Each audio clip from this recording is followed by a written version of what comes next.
Assalamualaikum warahmatullahi wabarakatuh. Sahabat satu pesan yang dirahmati Allah.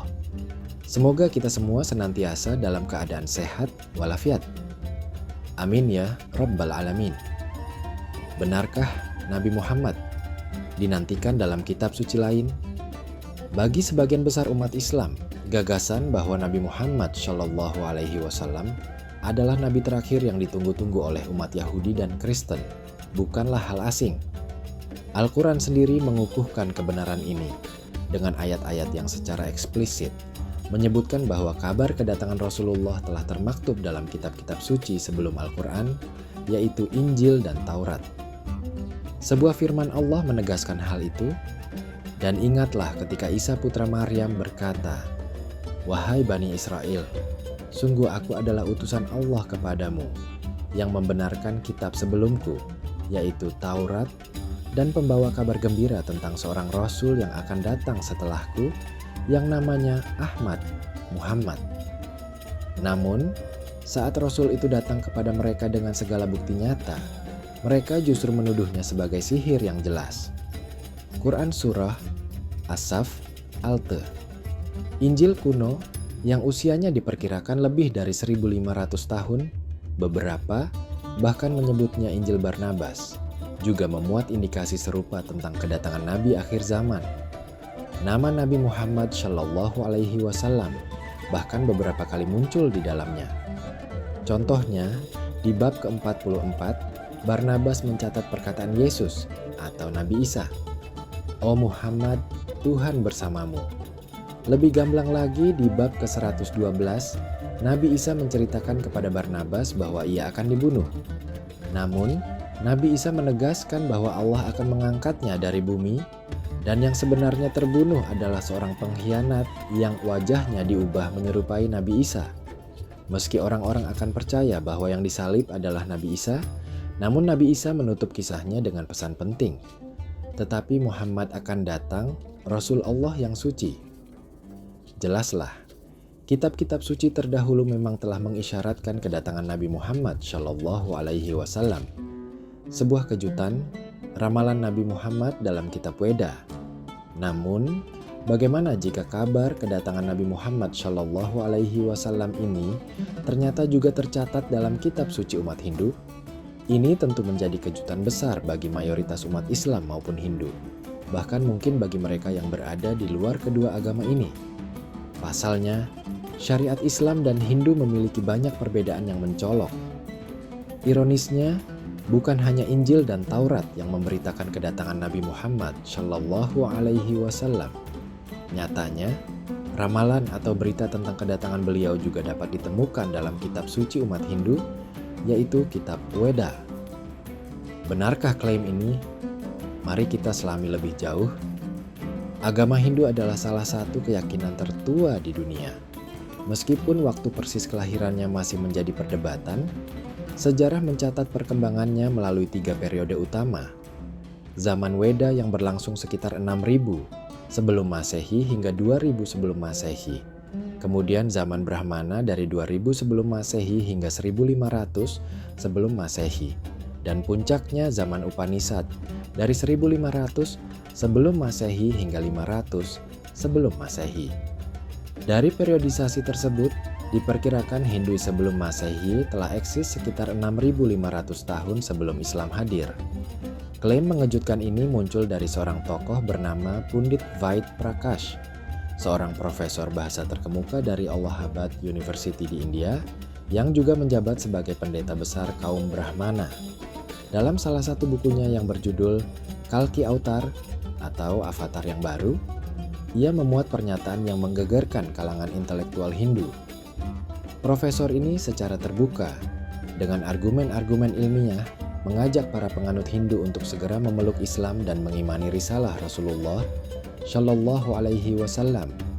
Baginya, Muhammad Rasulullah Shallallahu Alaihi Wasallam adalah sosok pembaharu yang telah lama dinanti-nantikan. Ramalan Kalki Avatar dan kesesuaiannya dengan Nabi Muhammad Pundit Vaid Prakash, seorang spiritualis terkemuka, pendeta besar kaum Brahmana, sekaligus ahli bahasa Sanskerta, mengungkapkan bahwa hasil kajiannya telah diserahkan kepada 10 pendeta besar Hindu. Mereka semua menyetujui kesimpulan dan ajakan yang ia paparkan dalam bukunya. Menurutnya, seluruh kriteria yang tertera dalam kitab suci Hindu, Weda, mengenai ciri-ciri Kalki Avatar sangat identik dengan ciri-ciri Rasulullah Shallallahu Alaihi Wasallam yang dilahirkan di Makkah. Profesor Prakash menguatkan pernyataannya dengan mengutip beberapa bagian dari kitab Weda. Dalam kitab tersebut, Kalki Avatar digambarkan sebagai pembawa risalah terakhir atau Prophet of Bhagwan yang ditugaskan untuk menuntun seluruh dunia. Hal ini, menurut beliau, hanya terpenuhi pada sosok Nabi Muhammad Shallallahu Alaihi Wasallam. Ramalan Hindu juga menyebutkan bahwa Kalki Avatar akan lahir di sebuah jazirah atau Ilan yang merujuk pada wilayah Arab yang dikenal sebagai Jaziratul Arab. Lebih lanjut, dalam kitab suci Hindu, menurut Profesor Prakash, nama ayahnya adalah Wisnu Bhagat dan ibunya bernama Somanip. Jika dianalisis dalam bahasa Sanskerta, Wisnu berarti Allah dan arti harfiah Bhagat adalah hamba atau budak yang dalam bahasa Arab berarti abdun. Oleh karena itu, Wisnu Bhagat dalam bahasa Arab berarti Abdullah atau hamba Allah. Sementara itu, Somanip dalam bahasa Sanskerta berarti damai dan tentram, yang dalam bahasa Arab identik dengan kata Aminah. Seperti yang kita ketahui, ayah Nabi Muhammad Shallallahu Alaihi Wasallam bernama Abdullah dan ibundanya bernama Aminah. Kitab Weda juga mencatat bahwa Kalki Avatar akan lahir dari kaum yang dihormati dan mulia di tanahnya. Ini juga berlaku bagi Nabi Muhammad Shallallahu Alaihi Wasallam, sebab beliau lahir dari suku Quraisy yang sangat dihormati di Makkah. Tak hanya itu, disebutkan pula bahwa Kalki akan diajarkan di dalam sebuah gua oleh Bhagwan, Tuhan, melalui utusannya sendiri.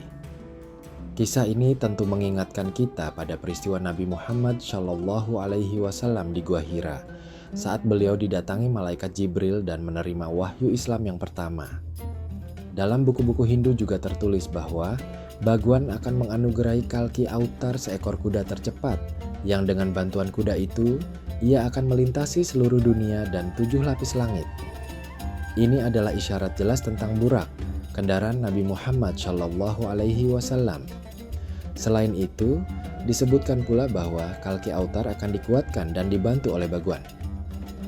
Ini serupa dengan pertolongan Allah Subhanahu wa Ta'ala kepada Nabi Muhammad Shallallahu Alaihi Wasallam melalui malaikat-malaikatnya, misalnya dalam Perang Badar.